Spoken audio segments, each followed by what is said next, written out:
ada macam-macam cara yang diajarkan oleh Rasulullah Sallallahu Alaihi Wasallam supaya permintaan kita kepada Allah ini lebih diperhatikan Allah.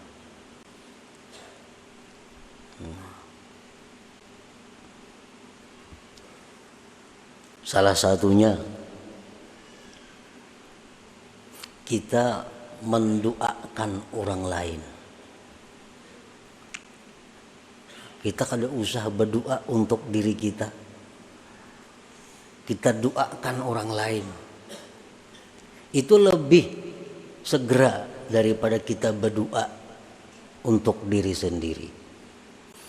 Umpamanya kita tahu si Pulan bin Pulan itu banyaknya bisi hutang. Banyak bisi hutang. Dan inya punya lapah membayari hutang itu. Kenapa suatu saat kita ini ditimpa jo banyak hutang.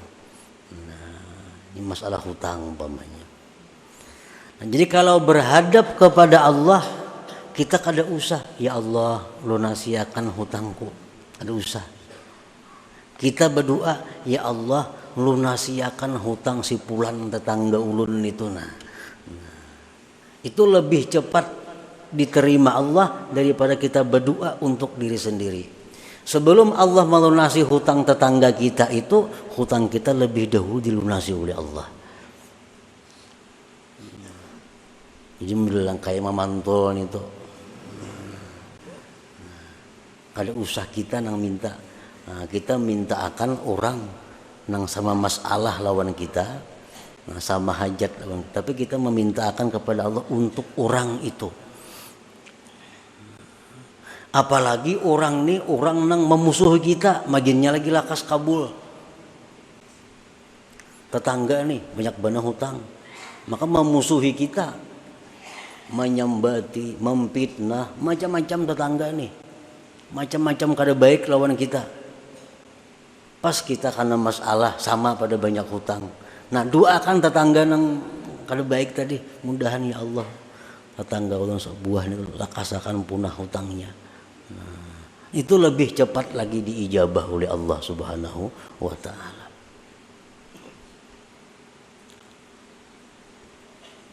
Nah itu termasuk bagian daripada haqqat tawajjuh.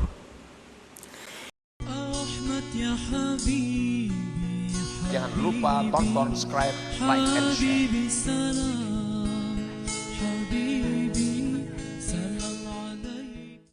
Faqala la tarfa'anna ila ghairihi hajatan huwa muriduha alaika fakaifa yarfa'u ghairuhu ma kana huwa lahu wadi'a.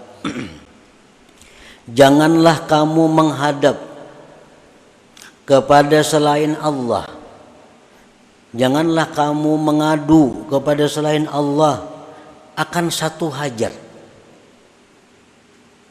Yang hajat itu adalah Allah yang mendatangkan atas engkau. Nang maulakan hajat itu Allah. Maka untuk mengangkat hajat ini Allah juga. Fakaifa yarfa'u ghairuhu ma kana huwa lahu wadi'a. Bagaimana bisa mengangkat orang selain Allah sesuatu yang Allah letakkan? Kalau Allah itu meletakkan hajat kepada kita, orang lain kan akan bisa mengangkat hajat itu. Nah, jadi kalau kita ini diletakkan Allah hajat, maka yang bisa menyelesaikan hajat ini adalah Allah juga. Nah, oleh karena itu kita ini ada satu hajat, lapor kepada Allah. Karena Allah nama andak, Allah akan mengangkat hajat itu. Man la yastati'u ay yarfa'a hajatan an nafsihi fa kaifa yastati'u ay yakuna laha an ghairihi rafi'a. Barang siapa yang tidak mampu mengangkat hajat dirinya sendiri, bagaimana dia mampu bahwa adalah dia mengangkatkan hajat orang lain? Kalau kita ini melapor lawan manusia, manusia sendiri kadang kau membirisakan dirinya, apalagi membirisakan orang lain. Kalau kita melapor kepada makhluk Allah pun banyak masalah. bagaimana ia bisa menyelesaikan masalah orang lain.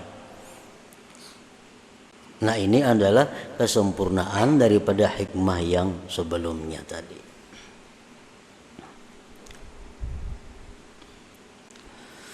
Wa idza tawajjahta ila Allahil Karim haqqat tawajjuh ajabaka wa ata ma sa'alak. Apabila engkau berhadap kepada Allah yang Maha Pemurah itu benar-benar sungguh-sungguh berhadap, Allah akan mengijabah engkau dan akan memberi apa yang kamu minta. Allah akan memberi apa yang kita minta asal kita bujur-bujur. Nah, bujur-bujur tawajjuh, bujur-bujur berhadap lawan Allah.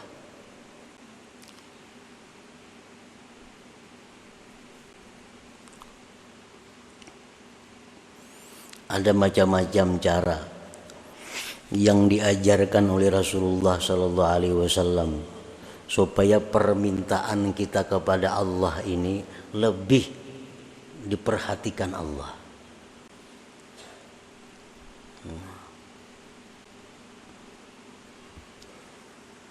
Salah satunya kita mendoakan orang lain. Kita kada usah berdoa untuk diri kita. Kita doakan orang lain. Itu lebih segera daripada kita berdoa untuk diri sendiri. Umpamanya kita tahu si Pulan bin Pulan itu banyak nyebisi hutang.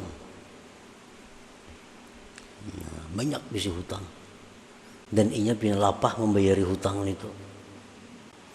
Kenapa satu saat kita ini ditimpa jo banyak hutang. Nah, ini masalah hutang umpamanya. Nah, jadi kalau berhadap kepada Allah, kita kada usah, ya Allah lunasi akan hutangku. Kada usah.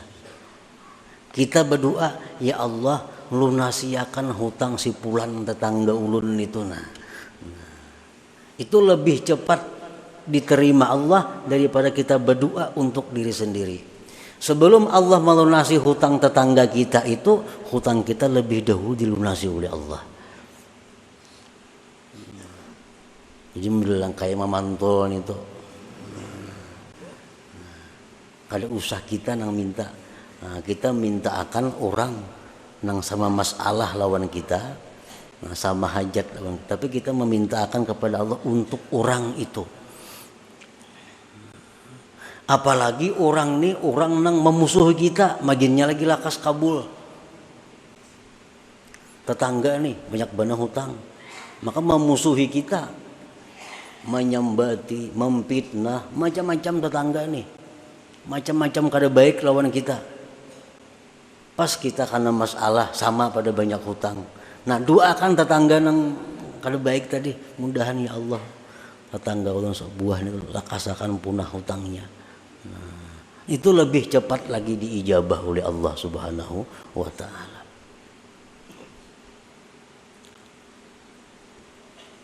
Nah, itu termasuk bagian daripada haqqat tawajjuh. Wa idza tawajjahta ila Allahil Karim haqqat tawajjuh ajabaka wa a'ta ma sa'alak imma bisababin ma'lum aw bighairi ma'lum. Allah memberikan kepada kita apa yang kita minta itu, ada kalanya dengan sebab yang kita ketahui, ada kalanya dengan sebab yang kita kada tahu. Tapi masalahnya selesai.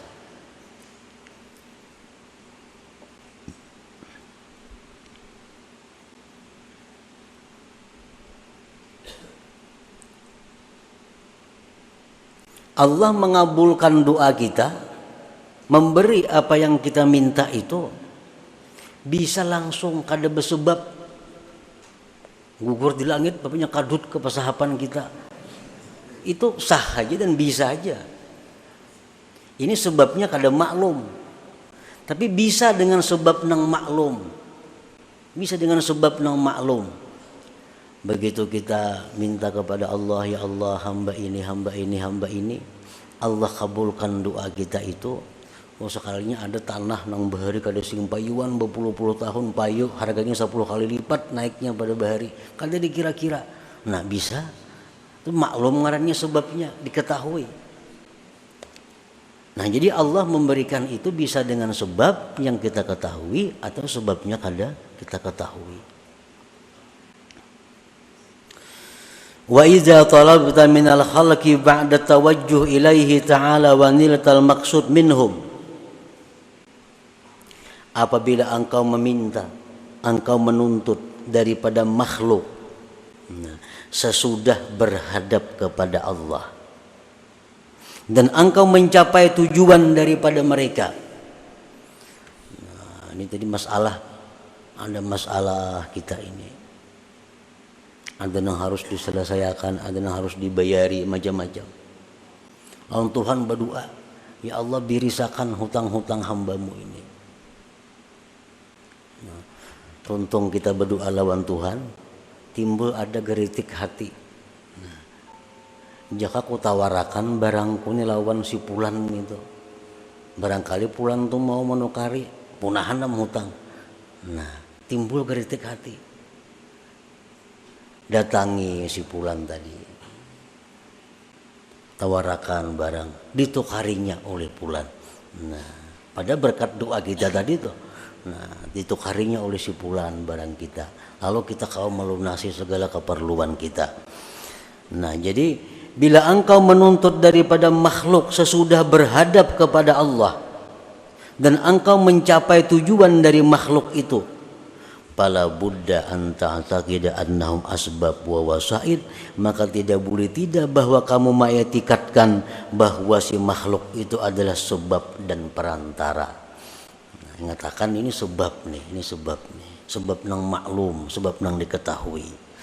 Wa annallahu wal musabbibul mu'ti, dan Allah jualah yang mengulahkan sebab ini, dan Allah juga sebenarnya yang memberi itu. Kaila tahtajiba anhu ta'ala, agar kamu tidak terhijab daripada Allah Ta'ala, fatakuna minal mahjubinal malumin, maka jadilah engkau orang yang terdinding dan tercela. Nah, amun kita tawajuh kepada Allah, lalu kita ada isyarat untuk datang kepada Pulan bin Pulan, kita berurusan di sana selesai, nah, kita kada ingat lawan Tuhan, pada Tuhan yang maulahkan sebab ini, kada ingat pada Tuhan yang memberi ini sebenarnya, kada ingat pada ini sebab saja. Nah kita terhijab, kita terdinding, dan kita tercela jadinya. Nah itulah sebagian yang dimaksud daripada hikmah ke-38 dan ke-39 ini. Artinya kalau kita ada sesuatu yang kita perlukan, maka kita hubungilah Allah Subhanahu wa Ta'ala dengan cara tawajuh, dengan cara berhadap, berdoa, meminta kepada Allah Subhanahu wa Ta'ala. Nah sesudah kita berdoa kepada Allah, sudah kita melapor kepada Allah, silahkan kita melapor kepada makhluk-makhluk Allah. Nah, barangkali itu adalah sebab untuk mendatangkan pertolongan dari Allah Subhanahu wa Ta'ala. Jangan lupa tonton, subscribe, like, and share.